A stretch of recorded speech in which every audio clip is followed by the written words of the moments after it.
वर्तमान महिला मानक पई आसिला सबुठु बड़ खबर। राज्य में प्रति जिले में आयोजित हेब लक्षपति दीदी कर्मशाला।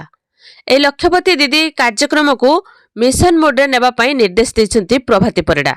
तेबे उपमुख्यमंत्री निर्देश क्रमे प्रत्येक जिलार कम्युनिटी सपोर्ट स्टाफ को नहीं ए बैठक कराजिबो। केंद्र सरकार सहभागितार ओडिशा जीविका मिशन माध्यम राज्य सरकार ए योजना कार्यकारी करछन्ति। एही कर्मशाला प्रत्येक जिलार कम्युनिटी सपोर्ट स्टाफ संभाव्य लक्षपति दीदी प्रमुख उपस्थित रहिबे। तो ये कम्युनिटी सपोर्ट माने तृणमूल स्तर में क्यों भली अधिकरू अधिक लक्षपति दीदी सृष्टि पाई उपयुक्त प्रशिक्षण देबे से नहीं कर्मशाला आलोचना कराजिबो।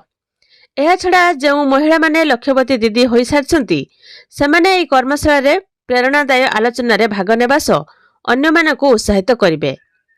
महिला को सशक्त करने को एभली योजना करछन्ती केंद्र सरकार।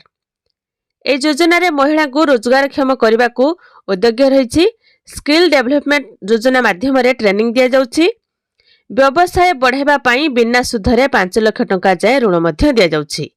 2027 सुधा ओडिसा रे 25 लाख लक्षपति दीदी सृष्टि करने को लक्ष्य रखिछन्ती राज्य सरकार।